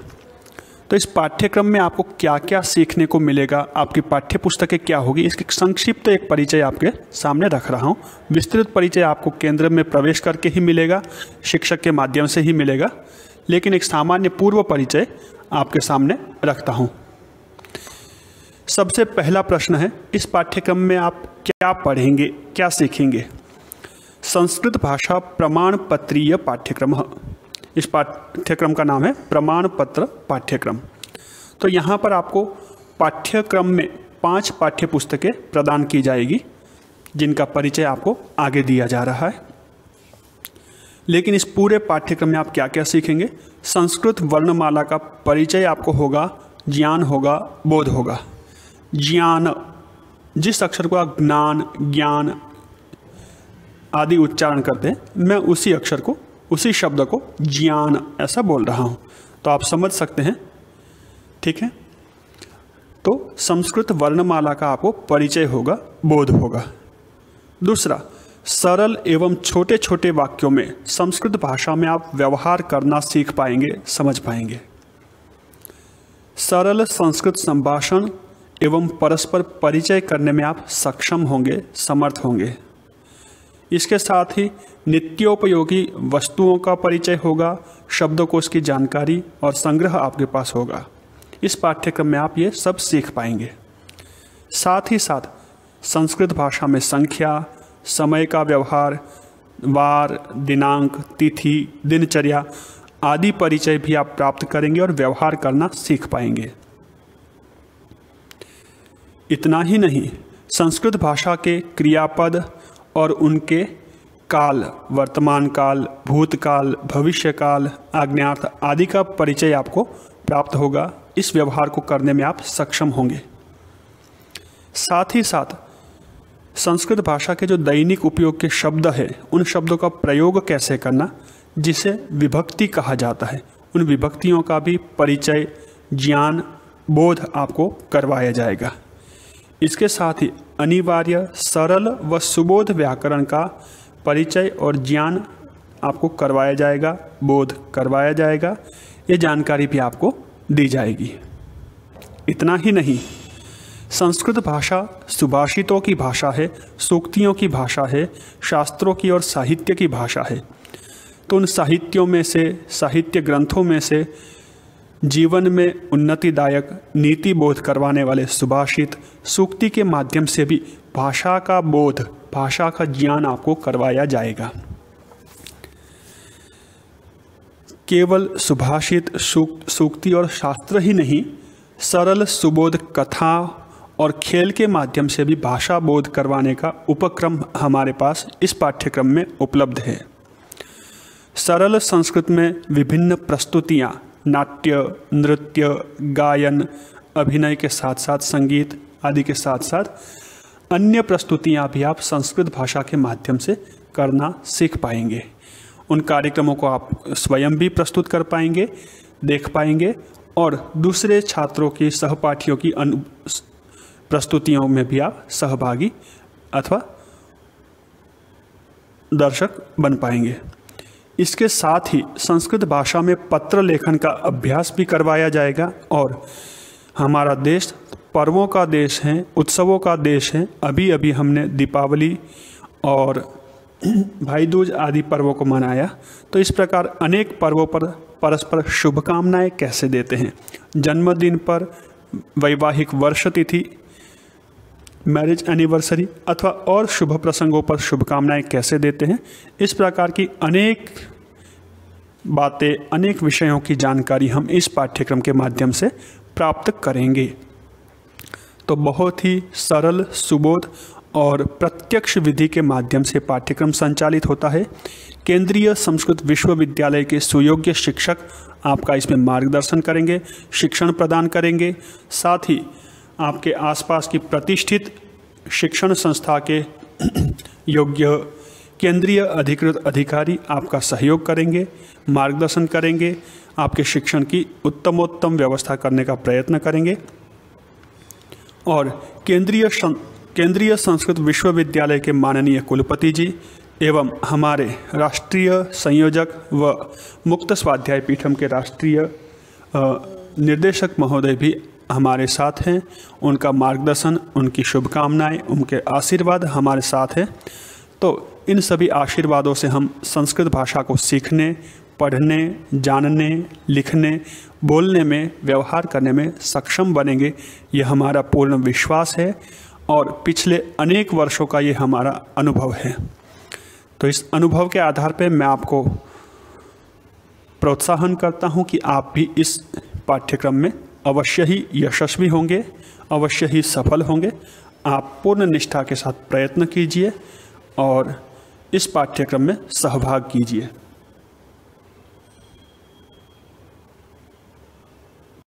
इस पाठ्यक्रम में पाठ्य पुस्तकें कौन सी रहेगी, एक सामान्य नामवाचक परिचय मैं आपको करवाता हूं, बाकी परिचय आपको आपके शिक्षक करवाएंगे। वर्णमाला पाठ्य पुस्तक रहेगी, वर्णों की जानकारी मिलेगी। वाक्य व्यवहार पुस्तक है, छोटे छोटे वाक्यों में व्यवहार कैसे करना ये आपको सचित्र एवं बहुत ही सरल व सुगम पाठ्यक्रम के माध्यम से बोध करवाया जाएगा। वाक्य विस्तरह पुस्तक है, इसमें संस्कृत भाषा के सरल व सुबोध पाठों के माध्यम से इस पाठ्य पुस्तक का अभ्यास आपको करवाया जाएगा और संस्कृत भाषा को सीखने के लिए प्रेरित किया जाएगा। चौथे नंबर पर पुस्तक है संभाषणम। इस पुस्तक में आपको संभाषण का अभ्यास करवाया जाएगा, भाषा का व्यवहार कैसे करते हैं, वार्तालाप कन्वर्सेशन कैसे करते हैं, ये आपको बोध करवाया जाएगा। और इन सब के साथ ही जो गृह कार्य छोटे छोटे आपको दिए जाएंगे, उन गृह कार्य को समझने के लिए सहायक पाठ्य पुस्तिका के रूप में परिशिष्टम नामक एक पुस्तक भी आपको प्रदान की जाएगी। तो ये 5 पुस्तकें आपको संस्कृत भाषा प्रमाण पत्र पाठ्यक्रम में प्राप्त होगी। ये पाठ्य पुस्तकें कैसे प्राप्त करनी है, उसकी प्रक्रिया क्या है, शुल्क वगैरह क्या है, इसकी जानकारी आपको केंद्र शिक्षक के माध्यम से मिलेगी। तो इस विषय में आप सीधा केंद्र शिक्षक से ही संपर्क करें और उनके माध्यम से ही जो भी प्रक्रिया है उसको फॉलो करें। साथ ही जो दक्षता पाठ्यक्रम के छात्र हैं उनकी भी जानकारी के लिए व्यवहार प्रदीपः भाग 1, व्यवहार प्रदीपः भाग 2 और परिशिष्टम, ये 3 पुस्तकें उनके पाठ्यक्रम में रहेगी। तो एक छोटा सा परिचय है इन पाठ्य पुस्तकों का, आप इन्हें देख सकते हैं। अनौपचारिक संस्कृत शिक्षण केंद्रम, हो सकता है आपके लिए ये नाम नया हो, अपरिचित हो अथवा कम परिचित हो, तो आपकी जानकारी के लिए थोड़ी सी पूर्व वर्षों की प्रस्तुतियां आपके सामने रखते हैं। केंद्र का एक सामान्य परिचय आपको हो सके, जिससे कि प्रवेश प्राप्त करने में आपको सुविधा हो और आपके मन की संतुष्टि हो, संस्कृत सीखने की आपकी निष्ठा को, आपकी इच्छा को एक संबल मिले, बल मिले और प्रोत्साहन मिले। तो आइए देखते हैं समाचार पत्रों के दर्पण में और युवाओं की आबाल वृद्ध युवा, बालक वृद्ध युवा सभी प्रकार के अध्येताओं की यहाँ पर उपस्थिति एवं उनकी सहभागिता को देखते हैं।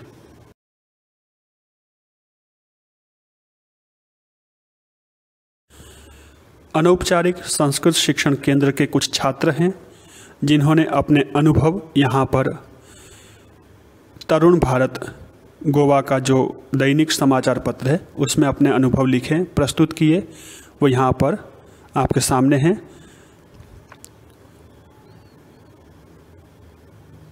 साथ ही समय समय पर आयोजित कार्यक्रमों का समाचार पत्रों में जो प्रकाशन हुआ है, समाचार पत्रों ने जो अपने पत्रों में जो अनौपचारिक संस्कृत शिक्षण केंद्र को स्थान दिया है, आपके प्रोत्साहन के लिए यहाँ पर प्रस्तुत है। और अनेक कार्यक्रम आयोजित होते हैं, उनकी एक सामान्य झलक आप यहाँ पर देख सकते हैं। PES महाविद्यालय में जब संस्कृत केंद्र का अभ्यासक्रम शुरू हुआ, उस समय का समाचार आप देख पा रहे हैं। दैनिक गोमंतक समाचार पत्र, गोवा का समाचार पत्र। इसी प्रकार संस्कृत भाषा को सीखने के लिए, अभ्यास के लिए खांडोला महाविद्यालय के जो छात्र हैं, गवर्नमेंट महाविद्यालय के जो संस्कृत केंद्र के छात्र हैं, उन्होंने संस्कृतमयः शाकापणः, संस्कृत वेजिटेबल शॉप अथवा मार्केट का आयोजन किया था, जिसमें अध्येता एवं छात्रों ही यहाँ पर ग्राहक बने थे और ये अध्येता एवं छात्रों में से ही कुछ यहाँ पर दुकानदार, शॉपकीपर बने थे, सब्जी बेचने वाले बने थे और पीछे पीपीटी स्लाइड्स के माध्यम से सब्जी के नाम और व्यवहार की भी उनको थोड़ा सा परिचय दिया गया था, प्रात्यक्षिक किया गया था। तो इस प्रकार से एक बहुत ही उत्तम और भव्य कार्यक्रम संपन्न हुआ था। हमारा उद्देश्य केवल पाठों को पढ़ना, सिलेबस पूर्ण करना नहीं होता है। इस भाषा को व्यवहार में लाना, सीखना, प्रयोग करना भी हमारा उद्देश्य होता है। तो हम इसको कैसे व्यवहार में लाएंगे, कैसे कर सकते हैं, इस उत्साह को आप यहाँ छायाचित्रों में और समाचार पत्र के माध्यम से आप देख पा रहे हैं। ये आपके प्रोत्साहन के लिए प्रस्तुत है। ये दैनिक गोमंतक पत्र का वृत्तांत है आपके सामने। साथ ही दैनिक विश्वस्य वृत्तांतम संस्कृत समाचार पत्र में भी इस कार्यक्रम की उपस्थिति दर्ज हुई थी। इस कार्यक्रम का प्रकाशन हुआ था। तो इसमें भी आप संस्कृत के माध्यम से इस समाचार पत्र को पढ़ सकते हैं। संस्कृत भाषा में भी दैनिक समाचार पत्र प्रकाशित होते हैं और उसको पढ़ने वाले छात्रों की, अध्येताओं की संख्या भी बहुत अच्छी है। साथ ही संभाषण संदेश जैसी मासिक पत्रिका संस्कृत भारती द्वारा प्रकाशित की जाती है, जिसकी विश्व लेवल पर उपस्थिति दर्ज होती है। विश्व लेवल पर जिसके वाचक एवं पाठक वर्ग है, सुधी पाठक गण हैं। तो ये सब अमूल्य निधि हमारे पास संस्कृत भाषा में उपलब्ध हैं। मित्रों, हम जिस योजना के माध्यम से, हम जिस केंद्र के माध्यम से संस्कृत भाषा को सीखने के लिए कटिबद्ध हैं, तैयार हैं, उस योजना का नाम अब तो आपको याद हो ही चुका होगा, अनौपचारिक संस्कृत शिक्षण योजना अथवा अनौपचारिक संस्कृत शिक्षण केंद्र, जिसका ध्येय वाक्य योनुचानः सनो महान ऐसा है। ये ध्येय वाक्य हमारी कुल संस्था, मातृ संस्था केंद्रीय संस्कृत विश्वविद्यालय नई दिल्ली का ध्येय वाक्य है। और इस केंद्रीय संस्कृत विश्वविद्यालय का पूर्व नाम राष्ट्रीय संस्कृत संस्थानम नवदेहली ऐसा था, जिसे 2019 में संसद के अधिनियम के द्वारा केंद्रीय संस्कृत विश्वविद्यालय के नाम से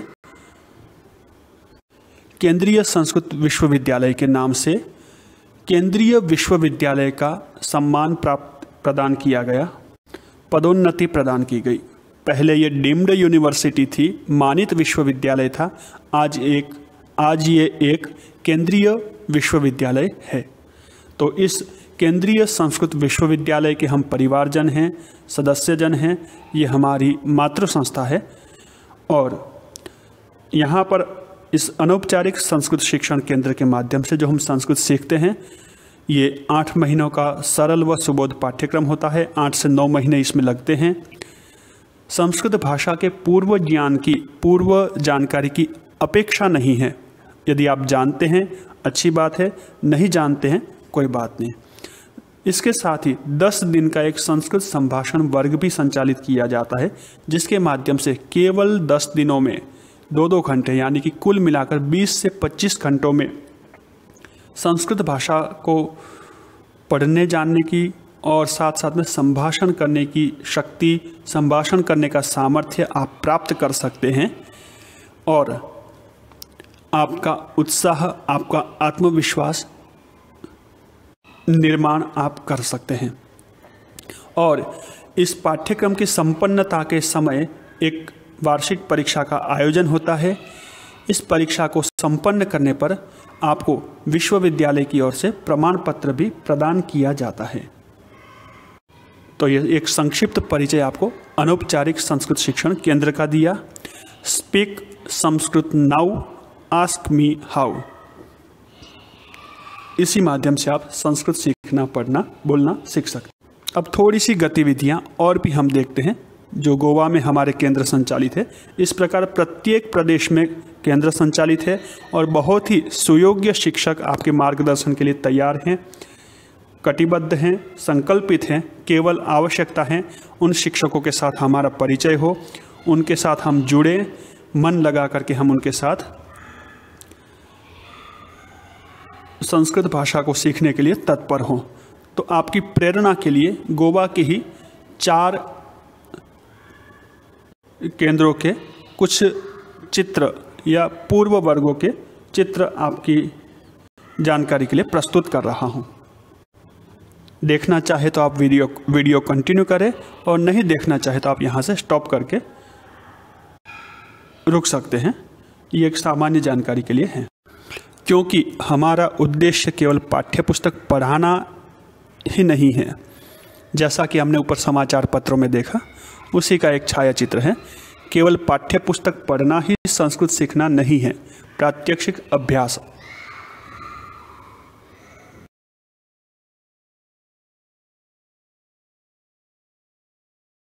संस्कृत भाषा किसी जाति, आयु या किसी बंधन की मोहताज नहीं है। प्रत्येक आयु वर्ग के छात्र यहाँ पर सहभागी हो सकते हैं और ये संस्कृत शिक्षण केंद्र केवल शिक्षक केंद्रित नहीं होता है, छात्रों की भी इसमें सहभागिता होती है, भूमिका होती है। छात्र भी अपने विचार, अपनी प्रस्तुतियाँ दे सकते हैं और पाठ्यक्रम में जो कुछ सीखा है उसको प्रस्तुत करने के लिए, उसको अभिव्यक्त करने के लिए उनको योग्य बनाया जाता है। शिक्षक की ओर से प्रयत्न किया जाता है। तो पाठ्यक्रम के साथ साथ अन्य गतिविधियां भी वर्ग में रहती हैं। ये वर्गखंड का एक छोटा सा दृश्य आपके सामने है, आप देख सकते हैं। छात्रों की संख्या, छात्रों की आयु जाति का वर्ग और स्त्री पुरुष दोनों ही समान रूप से यहाँ सहभागी होते हैं। युवा, वृद्ध, प्रत्येक आयु वर्ग के छात्र आप यहाँ देख सकते हैं और बिना किसी संकोच के, बिना किसी निराशा, बिना किसी रुकावट के संस्कृत भाषा को सीख सकते हैं और संभाषण भी कर सकते हैं। इस चित्र में आप देख सकते हैं संस्कृत भाषा दक्षता पाठ्यक्रम। डिप्लोमा कोर्स के जो छात्र हैं वे कितने उत्साह के साथ अपनी पाठ्यपुस्तक लेकर के देखे जा सकते हैं। इन छात्रों ने सर्टिफिकेट कोर्स कंप्लीट किया था और डिप्लोमा कोर्स में प्रवेश के समय का ये चित्र है। अर्थात एक वर्ष में उन्होंने जो सीखा, जाना, जो पढ़ा, उससे प्राप्त संतुष्टि को आप इनके चेहरों पर देख सकते हैं। कोविड का कष्टमय समय था, कोरोना काल की मुश्किलों को सबने झेला था, उसके बावजूद संस्कृत भाषा को सीख करके जो संतुष्टि, जो प्रसन्नता इनके चेहरों पर दिखाई दे रही है, ये प्रसन्नता हमें भी संस्कृत भाषा को सीखने के लिए प्रेरित करती हैं, प्रोत्साहित करती हैं और हम भी इस विश्वास के साथ आगे बढ़ सकते हैं कि केंद्रीय संस्कृत विश्वविद्यालय ने हमें जो ये अवसर दिया है, ये हमारे लिए एक स्वर्णिम अवसर है, गोल्डन चांस है, इसे हमें चूकना नहीं है। तो इस चित्र से हम ये प्रेरणा लेते हुए आगे बढ़ते हैं और भी कुछ झलक देखते हुए।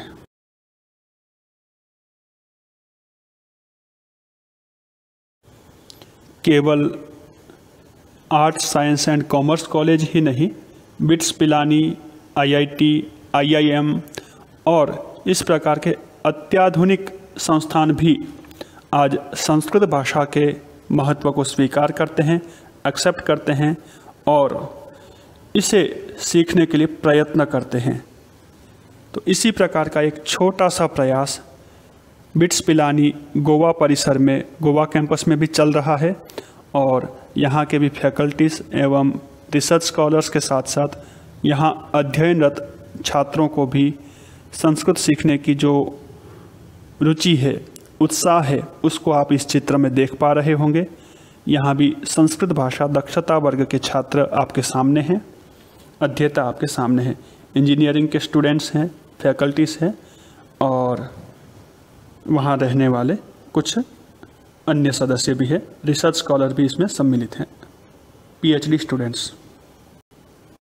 तो हम गर्व के साथ कह सकते हैं संस्कृत किसी एक वर्ग की या किसी एक आयु बंधन की मोहताज नहीं है। प्रत्येक व्यक्ति जो भी एक निष्ठावान है, संस्कृत सीखने के लिए संकल्पित है, ऐसा प्रत्येक जन संस्कृत भाषा को सीख सकता है। और संस्कृत छोटा सा नहीं, एक बहुत विशाल परिवार है। वसुधैव कुटुंबकम की भावना इसके अंदर निहित है। यत्र यत्र गच्छसि पश्य तत्र संस्कृतम। आप जहाँ जहाँ भी जाते हैं वहीं पर संस्कृत को देख पाएंगे, देखने का प्रयास कीजिए। बिट्स पिलानी में संस्कृत वर्ग का उद्घाटन के समय का ये छायाचित्र है और कुछ छात्र आपके सामने दिखाई दे रहे हैं। प्रस्तुति के बाद में सभी छात्र, डिप्लोमा वर्ग के छात्र यहाँ उपस्थित हैं।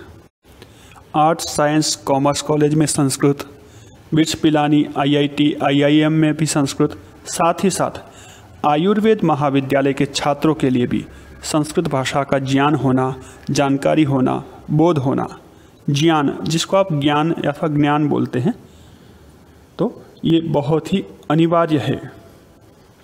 और आयुर्वेद महाविद्यालय गोवा, शिरोडा, गोमंतक आयुर्वेद महाविद्यालय में आयुर्वेद छात्रों के लिए आयोजित संस्कृत संभाषण वर्ग के कुछ चित्र आपके प्रेरणार्थ यहाँ प्रस्तुत हैं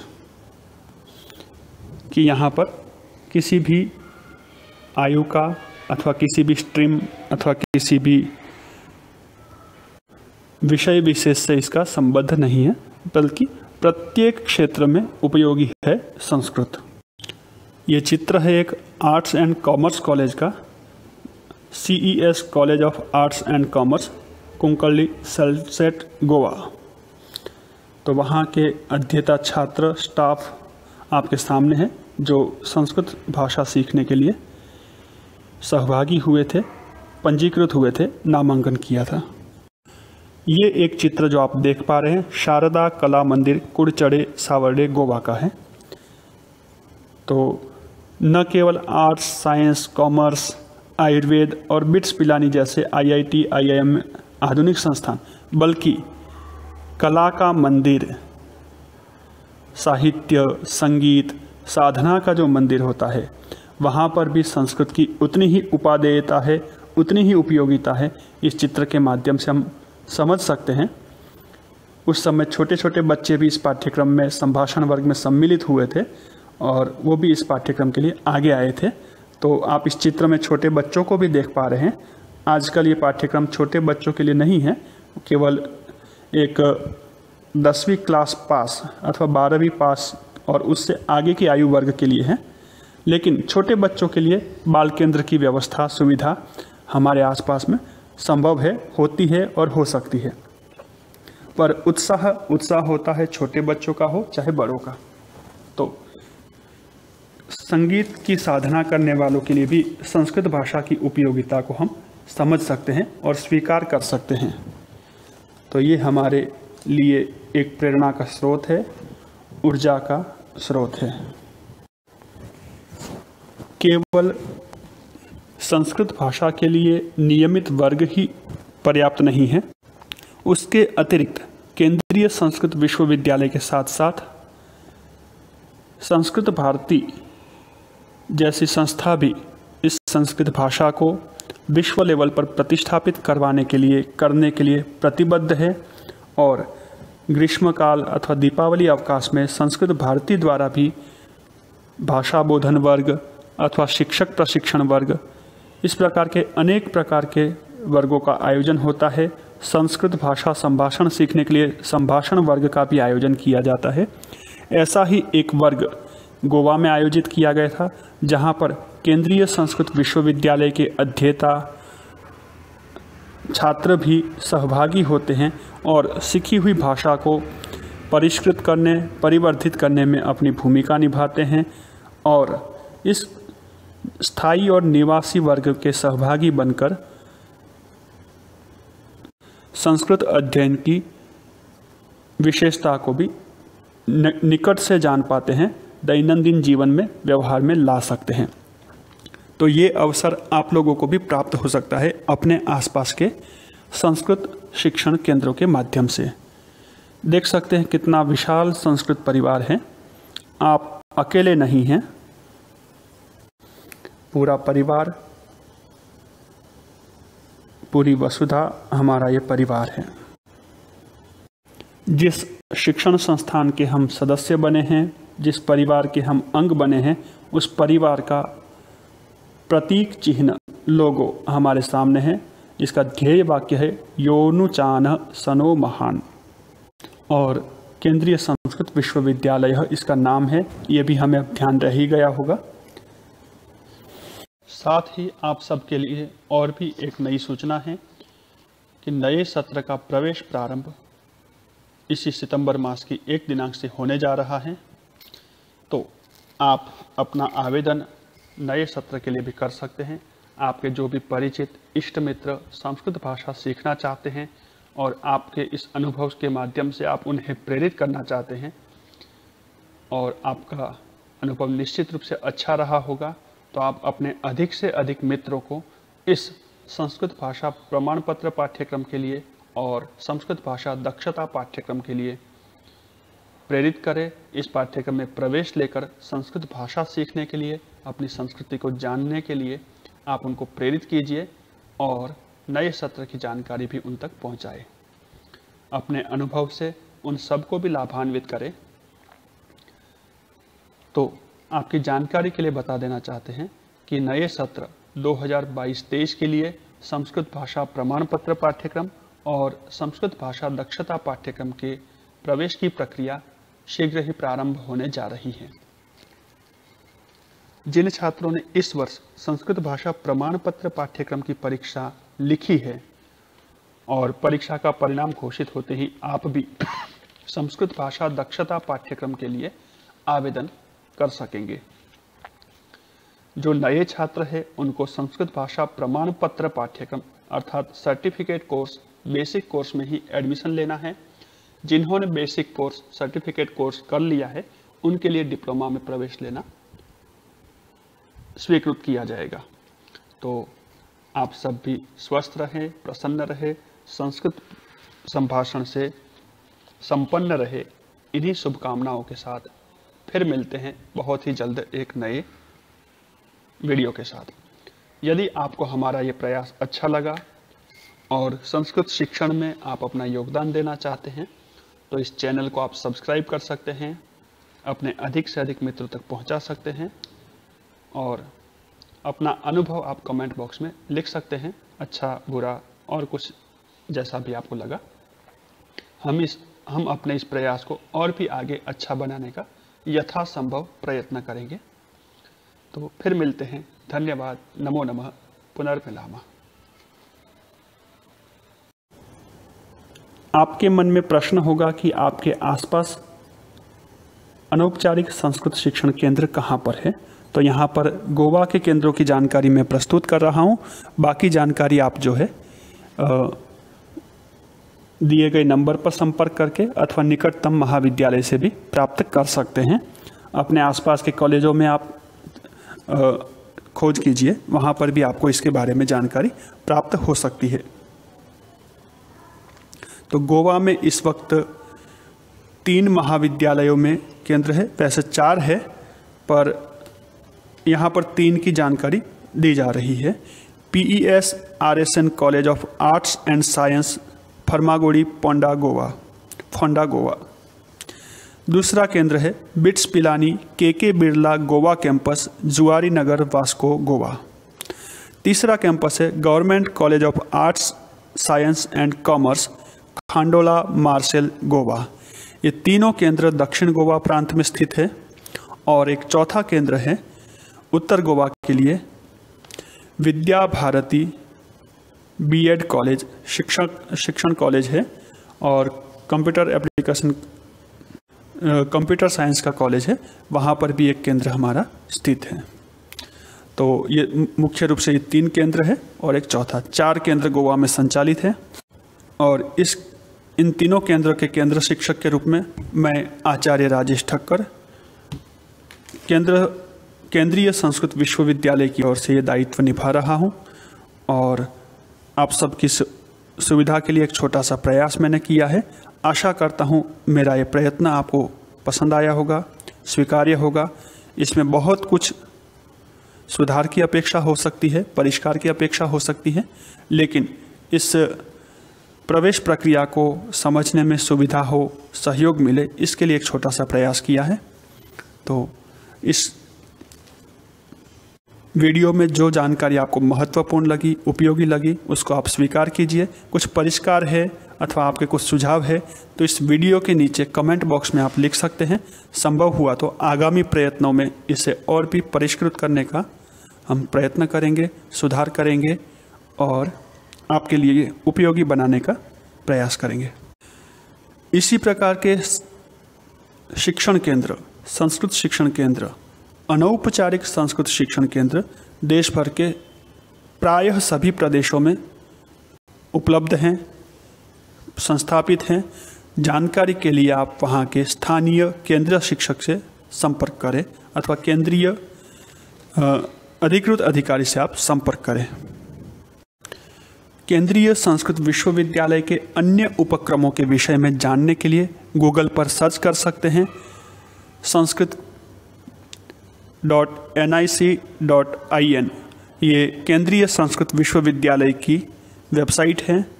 आप इस वेबसाइट को भी सर्च कर सकते हैं। नहीं है तो आप सेंट्रल संस्कृत यूनिवर्सिटी या केंद्रीय संस्कृत विश्वविद्यालय लिख करके भी सर्च कर सकते हैं। और भी मुक्त स्वाध्याय पीठम MSP-CUS अंग्रेजी अथवा हिंदी में टाइप करके भी जानकारी आप जुटा सकते हैं। तो संस्कृत भाषा को सीखने के लिए अनेक मार्ग उपलब्ध हैं, साथ ही अनेक उपक्रम भी संचालित हैं। पर यहाँ पर विशेष चर्चा अनौपचारिक संस्कृत शिक्षण केंद्र को लेकर के थी, तो वो जानकारी आपको उपलब्ध करवाई गई है। और ये वीडियो आपने देखा है राजभाषा संस्कृतम यूट्यूब चैनल के माध्यम से। आशा करता हूँ राजभाषा संस्कृतम का ये प्रयत्न आपको पसंद आया होगा, उपयोगी लगा होगा। इस वीडियो में जो अच्छाई आपको मिली है, जो उपयोगिता मिली है, उसको स्वीकार कीजिए और कुछ कमी रह गई है तो निस्संदेह उसको आप प्रस्तुत कीजिए। कमेंट बॉक्स में लिख करके बता सकते हैं।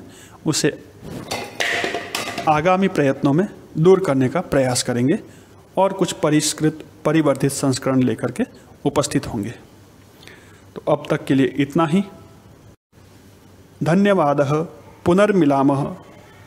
शुभम भवतु कल्याणम आरोग्यम धन संपदा। आप सभी का दिन मंगलमय हो। आप सबके कल्याण, उत्तम आरोग्य और समृद्धि की कामना करते हुए अपनी वाणी को यहीं पर विराम देता हूँ। फिर मिलते हैं एक नई जानकारी के साथ। नमो नमः, नमो नमः, नमो नमः।